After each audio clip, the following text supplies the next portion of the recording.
আমাদের কাছে বিধর্মীরা ঠিক তেমনি ভাবে নিরাপদ, যেমনি ভাবে নবজাতক সন্তান সদ্য ভূমিষ্ঠ হয়ে মায়ের কোলে নিরাপদ থাকে, ঠিক তদ্রূপ মুসলমানদের কাছে বাংলাদেশের জমিনে সকল অমুসলিম নবজাতক শিশুর মতো মায়ের কোলে নিরাপদ থাকার মতো মুসলমানদের কাছে অমুসলিমরা ঠিক তেমনি নিরাপদে বসবাস করে।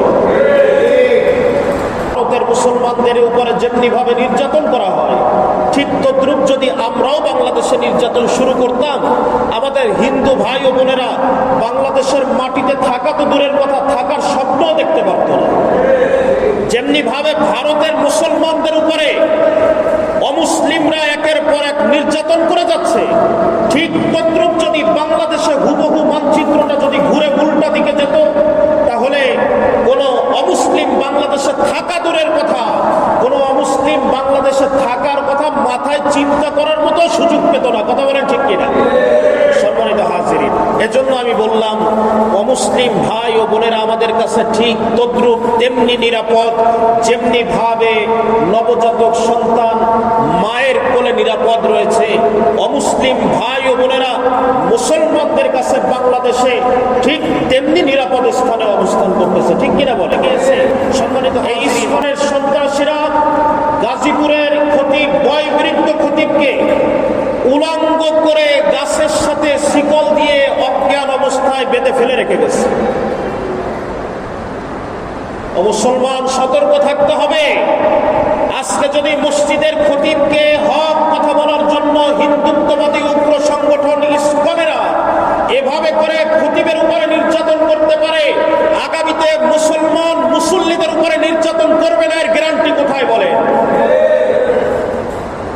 অনতি বিলম্বে আমাদের মসজিদ থেকে সারা বাংলাদেশে একই আওয়াজের সাথে আমরাও ওই আওয়াজ দিতে চাই। বাংলাদেশের এই মাটি পবিত্র মাটি, বাংলাদেশের এই মাটিতে হযরত শাহজালাল ইয়ামিনী রহমাতুল্লাহি আলাইহি এসেছেন, গৌর গোবিন্দর বিরুদ্ধে জিহাদ করে বাংলাদেশে ইসলামিক রাষ্ট্র কায়েম করেছেন। হযরত শাহজালাল ইয়ামিনী রহমাতুল্লাহি আলাইহির এই পবিত্র বাংলাদেশ গৌর গোবিন্দর দ্বারা আল্লাহ পাক নাপাক করেন নাই। হযরত শাহ পরান রহমাতুল্লাহ আলাইহির বাংলাদেশ, শাহ মখদুম রহমাতুল্লাহ আলাইহির বাংলাদেশ, খাজা খানজার আলী রহমাতুল্লাহি আলাইহির এই বাংলাদেশ, বিশেষ করে ইসকনকে বাংলাদেশের মাটিতে আগামী 72 ঘন্টার মধ্যে সরকারের মাধ্যমে আমরা নিষিদ্ধ করতে চাই। কারা কারা একমত? হাত উঠান। আমরা সন্ত্রাসী সংগঠনকে বর্জন করতে চাই। সবাই একমত? সবাই একমত? খতিবের উপরে হামলা হয়েছে, আমরা বিচার চাই। সবাই একমত?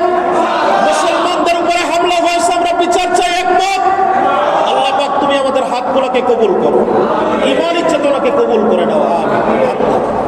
আমরা এই হিন্দুত্ববাদী সংগঠনগুলা বাংলাদেশে যেমনি ভাবে, আমার কিছুদিন পূর্বে মাদ্রাসার শিক্ষার্থী 13 বছর বয়সী মেয়েকে টানা 3 দিন আটকে রেখে নির্যাতন করা হয়েছে, ধর্ষণ করা হয়েছে।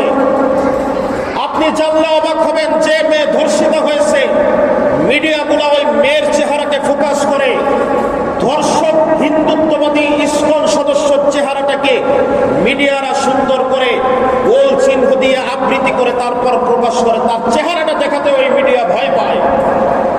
বাংলাদেশের এই মিডিয়াগুলো কারা নিয়ন্ত্রণ করে সেটার বিষয়ে আমাদের তৎপর ভূমিকা রাখতে হবে। এটা কাদের নিয়ন্ত্রণে চলে? মাদ্রাসায় পড়ুয়া শিক্ষার্থীকে যদি 3 দিন যাবত আটকে রেখে তাকে যদি ধর্ষণ করা হয়, আপনার মেয়ে কোথায় নিরাপদ রয়েছে বলেন? সতর্ক থাকতে হবে, সাবধান থাকতে হবে। ওরা মিশন নিয়েছে সকল মুসলিম মেয়েদেরকে বিভিন্নভাবে ধর্ষিত করার জন্য।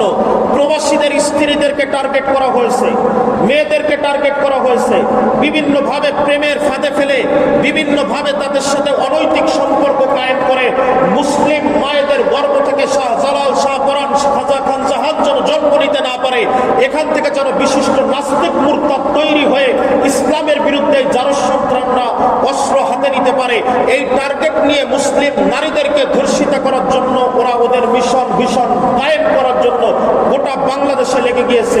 আপনি আমি ঘুমায় আছি। আমাদের এটা নিয়ে কোনো মাথা ব্যথা নাই, এটা নিয়ে কোনো কথা নাই। স্পষ্ট কথা হলো, আজকে থেকে আমরা খেয়াল রাখবো আমাদের সন্তানদের দিকে। রাজি আছি না ইনশাল্লাহ?